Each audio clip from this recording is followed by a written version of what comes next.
Bentornati a Football Benchmark, bentornato caro Andrea Sartori, Global Head of Sports di KPMG. Buonasera Luca. Allora, caro Andrea, oggi ti abbiamo chiesto di studiare e di farci capire a noi dove vanno a finire i soldi degli investimenti delle società. Sì. Abbiamo preso le più grandi, naturalmente, chi è riuscito a vincere il campionato, chi ha conteso la vittoria del campionato alle squadre più importanti in Europa, per sapere quanto costa un punto a una squadra nel proprio campionato. Naturalmente abbiamo preso le eccellenze europee per capire gli investimenti che fanno le proprietà dove vanno poi a finire, perché poi alla fine il lavoro si concretizza sul campo. Siccome sei amante delle medie, abbiamo preso in considerazione un bel periodo, quindi dal 2011 fino al 2018, fino alla scorsa stagione, no? Per andare a vedere quanti soldi in più sono stati investiti. Fondamentalmente, anche in questo caso, correggimi se sbaglio, bisogna prendere in considerazione due grandi voci: gli stipendi e la costruzione della rosa, quindi quanto vale la squadra a disposizione. Partiamo subito dagli stipendi, che sono la voce che forse preoccupa di più le proprietà. Certo. Che tipo di evoluzione c'è stata? Quanto spendono e chi spende di più in Europa? Eccoli qua.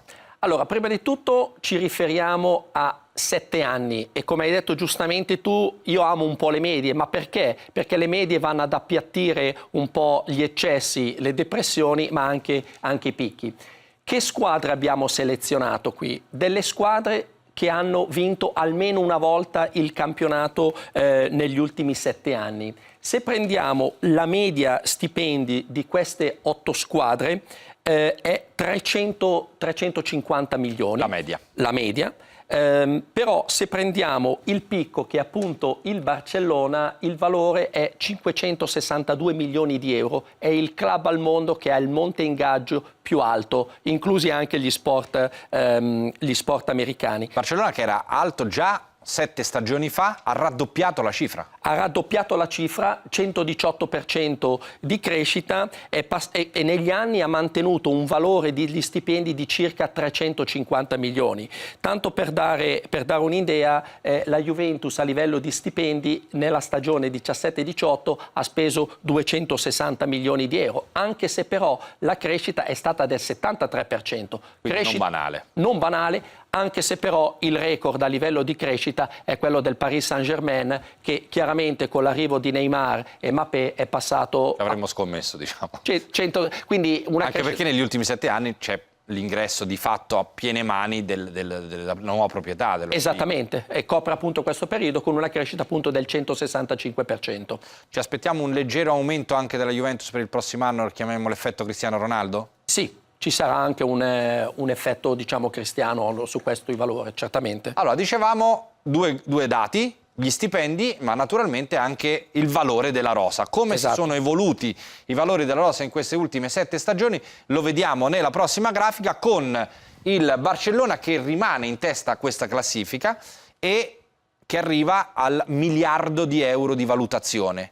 Miliardo di euro di valutazione e una media delle 8 squadre di 838 milioni in media nella stagione 17-18. Tendo a sottolineare che anche il Liverpool al 1° gennaio 2019, secondo il nostro algoritmo, assieme al Barcellona e assieme al Manchester City, ha una rosa che vale oltre 1 miliardo. Vediamo un attimino le crescite, dove c'è stato il più alto tasso di crescita. Il Paris Saint-Germain è cresciuto del 297%, che vuol dire praticamente triplicare il valore della rosa, e vediamo che tutte le squadre hanno accresciuto notevolmente questo valore e la Juventus è seconda in questa classifica con un incremento del 151%. Chiaramente questi investimenti, sia a livello di monte ingaggio e di giocatori valore della rosa, hanno poi portato i bianconeri a partecipare a 2 finali della Champions League durante questo periodo. In questo grafico qui si vede anche il processo di crescita delle varie squadre, no? Il Paris Saint-Germain nella parte rossa, che è molto evidente, significa che è cresciuto molto. La parte rossa in percentuale, come hai appena detto tu, del 151% alla Juventus, dimostra il lungo progetto di crescita che ha avuto la Juve in questi 7 anni. Avete cercato di sintetizzare... Però scusa Luca, se ti interrompo questo. Quello che è interessante vedere è anche il valore assoluto, cioè il valore percentuale, cioè tutte le percentuali sono altissime. Molto. Quindi le grandi squadre europee stanno investendo notevolmente al fine di cercare di aumentare le possibilità di vincere, soprattutto in Europa. Certo. Avete sintetizzato questi due dati in una grafica molto intuitiva, che però mi devi spiegare bene, perché ci rischiamo di non capirla fino in fondo, dove c'è una linea tratteggiata che è la linea mediana di fatto del valore medio fra il valore di mercato e il monte stipendi. Cosa significa stare sopra questa linea? Cosa significa stare sotto? Cosa significa stare più vicino a te piuttosto che vicino a me? Allora, tecnicamente è una linea di regressione, però cosa vuol dire? Cerchiamo di rappresentare la correlazione tra valore della rosa e monte ingaggi. Vediamo che ci sono 4 squadre che sono praticamente sulla retta di correlazione, che sono Paris Saint-Germain, Manchester United, Bayern di Monaco e Real Madrid. Ne abbiamo 2 che sono sopra, la Juventus ma soprattutto il Barcellona. E chi è sopra cosa vuol dire? Vuol dire che proporzionalmente paga di più rispetto al valore della rosa. Chi è sotto, e sono il Chelsea e il Manchester City, proporzionalmente paga di meno. Quindi puoi dire tutto sommato che sono più virtuose. Ok, mentre essere più vicino a te significa forse spendere di meno, avere una rosa meno competitiva, con meno valore, come abbiamo visto nel grafico precedente, mentre invece, come abbiamo visto nel Barcellona, tanti stipendi alti e una rosa con un valore molto alto. Esatto. Allora, arriviamo al punto, cioè del costo al punto. Sì. Tutti questi tipi di investimenti che cosa comportano? Qui si ribalta quasi la situazione.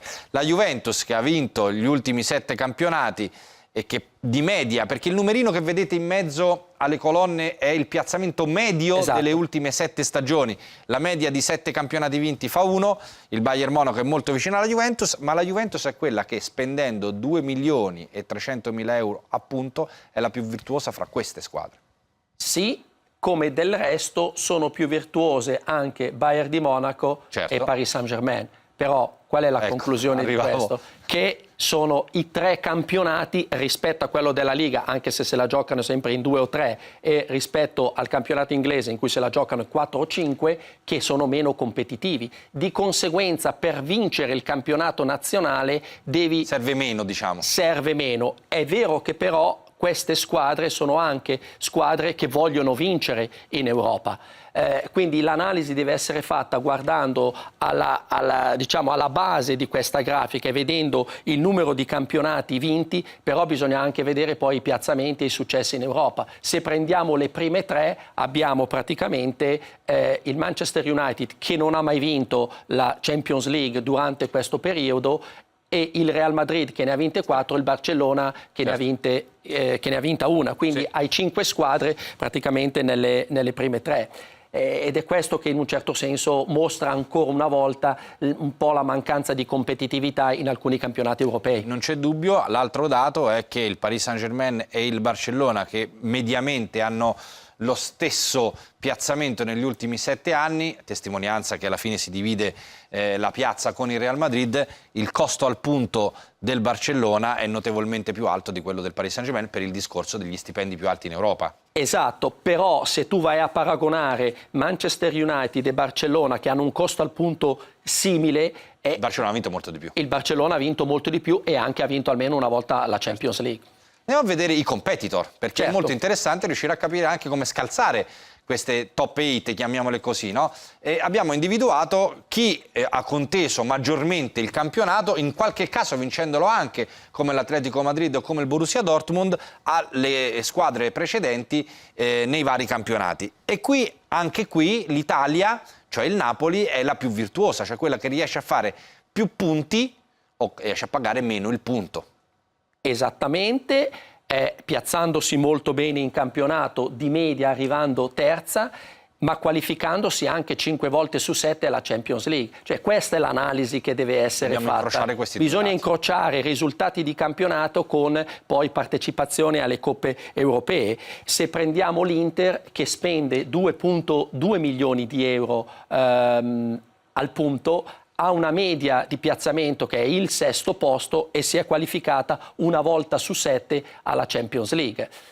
Se prendiamo il Liverpool, e soprattutto le ultime stagioni in cui spesso è stata contendente, sfidante per cercare di vincere la Champions League, ha un piazzamento medio di 5,6, però ha avuto anche dei successi, soprattutto quello più recente, appunto in Champions League, che deve essere tenuto conto in questa analisi.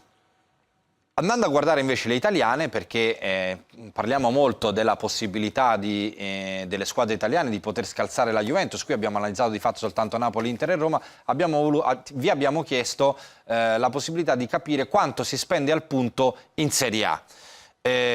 Sinceramente, al di là della sorpresa della Lazio, rimane sorprendente che il Napoli rientri fra le prime tre, sì, perché comunque è una squadra importante che, come ha detto te, certo, ha dei costi anche per sostenere le competizioni europee.